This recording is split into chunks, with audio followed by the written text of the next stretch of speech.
अरहन्ताणम् नमो अरहन्ताणम् नमो अरहन्ताणम्। ज्योति की साधना करने वाले साधक का प्रत्येक व्यक्ति चाहता है कि शुद्ध भाव बना रहे, अशुद्ध भाव कोई नहीं चाहता। पर कोई योग है प्रकृति का, नियति का या किसी का कि शुद्ध भाव कम रहता है, अशुद्ध भाव ज्यादा आता है। कैसे इसे बदल सके, विपर्य कर सके कि शुद्ध भाव ज्यादा रहे। चाहते नहीं कि अशुद्ध भाव आए, पर कभी कभी आ भी जाए, पर निरंतरता, अधिकता शुद्ध भाव की बनी रहे, भाव विशुद्धि विकसित होती रहे।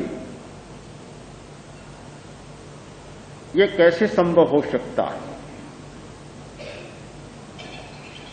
शक्तिशाली आदमी कुछ बदल सकता है। दुनिया में कमजोर आदमी कुछ भी नहीं कर सकता, केवल भीख मांग सकता है, दया की भीख मांग सकता है, और उसके हिस्से कुछ भी नहीं। शक्तिशाली आदमी ही कर सकता है। शरीर की शक्ति, मन की शक्ति और भावना की शक्ति, तो भावना को बदलना है, भाव का परिवर्तन करना है। उसके लिए मनोबल चाहिए, थोड़ा बहुत शरीर बल भी चाहिए, पर शरीर बल का उतना संबंध नहीं है, मनोबल चाहिए। ऐसे लोगों को भी देखा है कि शरीर बल बहुत है, मनोबल नहीं है, ज्यादा से ज्यादा बुराई में चले जाते, ज्यादा से ज्यादा निम्न कार्य करते। ऐसे लोगों को भी देखा है जिनका शरीर बल बहुत ज्यादा नहीं है, कृष्णकाय है, पर मनोबल इतना मजबूत कि वे बड़े से बड़ा काम कर डालते हैं। अभी अभी पढ़ा महात्मा गांधी का एक वचन, बहुत आकर्षित करता है चित्त को। कृष्णकाय व्यक्ति थे, हड्डियों का ढांचा भर, किंतु मनोबल इतना मजबूत था। उन्होंने एक जगह लिखा है कि मेरे मन में एक इच्छा है कि मैं किसी भी अच्छे कार्य के लिए अपने प्राणों का बलिदान कर दूं,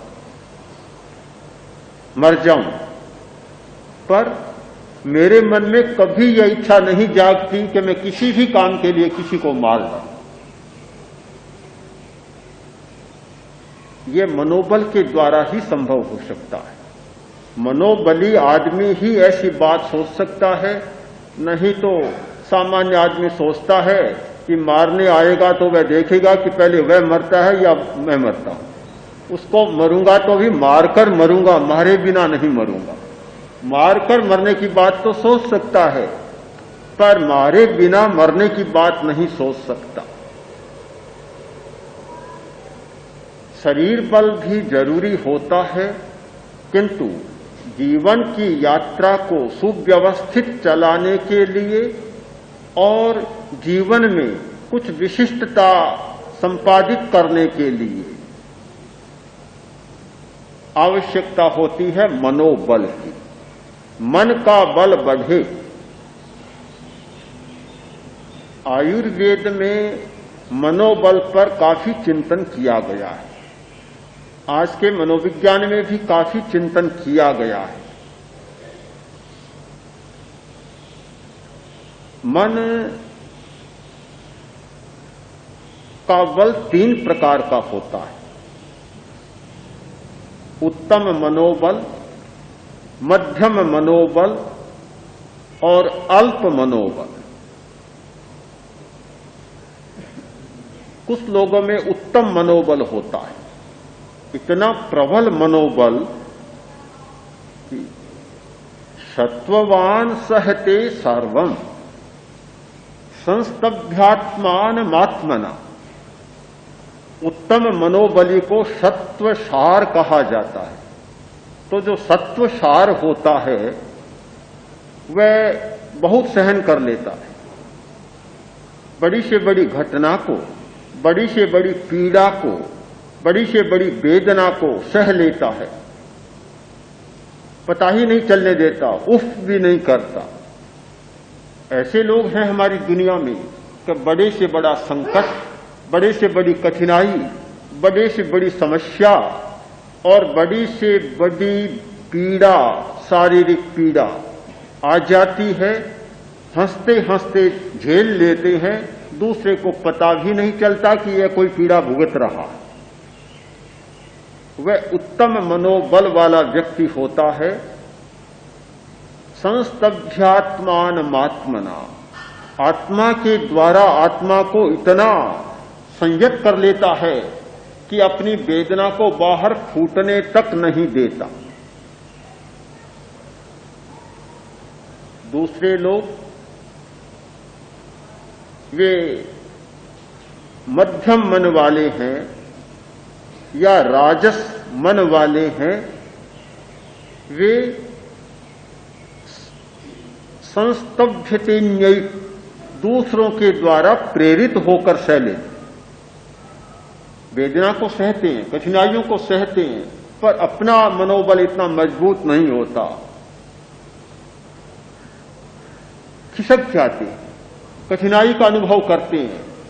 किंतु दूसरा कोई आया, उसने ढाढ़स बंधाई और बोला, क्या पीछे खिसक रहे हो, थोड़ा मन को मजबूत रखो, कुछ भी नहीं होगा। थोड़ा सा बताया, थोड़ा सा समझाया और तैयार हो गया कि बिल्कुल झेल लूं, और झेल लेता है। स्थानांग सूत्र में एक प्रसंग आता है कि भीतरा केवलक ज्ञानी या जो बड़े हैं गुरु आचार्य, वे कष्टों को सहन करते हैं। उनमें एक कारण आलंबन यह भी है कि मैं कष्टों को सहन करूंगा तो मुझे देखकर पीछे कमजोर मन वाले साधु साधियां भी कष्टों को झेल लेंगे, और यदि मैं नहीं करूंगा तो उन्हें बड़ी कठिनाई का अनुभव होगा। तो दूसरों की सहनशीलता को देखकर, दूसरों के द्वारा प्रेरित होकर और कठिनाइयों को झेल लेते हैं, वे मध्यम मन वाले लोग होते हैं। तीसरे वे हैं अल्प मनोबल वाले, न तो स्वयं झेलने की क्षमता, न दूसरों के द्वारा कुछ संबल पाकर झेलने की क्षमता। कितना ही समझा दो, उनका मनोबल कभी बढ़ता ही नहीं, उनके पैर कभी चलते ही नहीं, जहां रुक जाते हैं तो रुक जाते हैं, सहन करना जानते ही नहीं।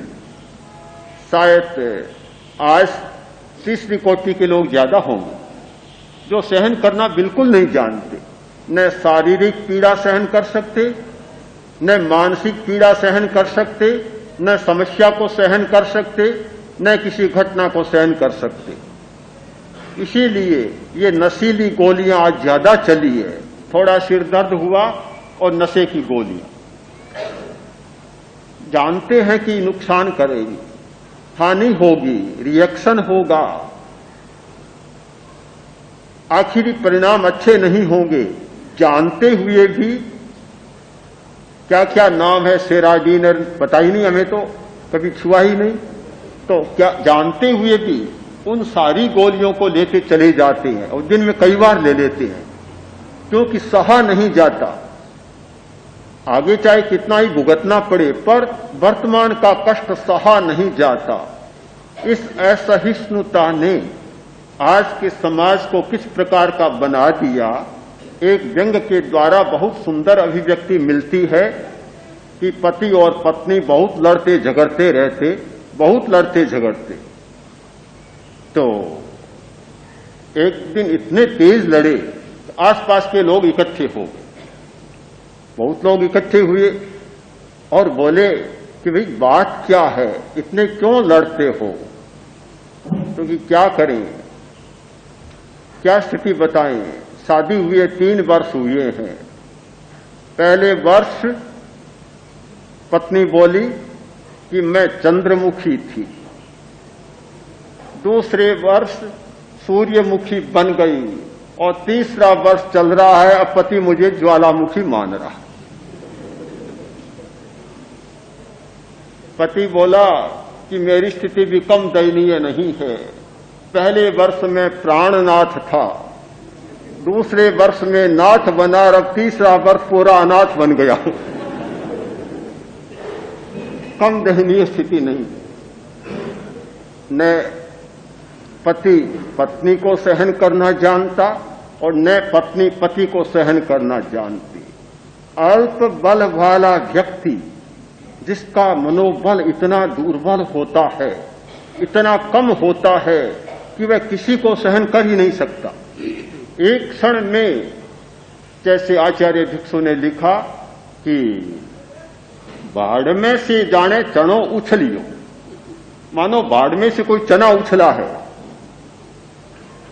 चने भूनने वाले की जो भाड़ है, और भाड़ जब चने गर्म होते हैं तो चने उछलते रहते हैं। कि थोड़ी सी कोई घटना घटी और इतना आपे के बाहर होता है, मानो भाड़ में से कोई चना ऊपर की ओर उछल गया, उछल पड़ता, बिल्कुल उछल पड़ता। ये अल्प मनोबल वाले व्यक्तियों का आचरण है। तो 3 प्रकार के व्यक्ति, 3 प्रकार के मनोबल और 3 प्रकार के आचरण हमारे सामने।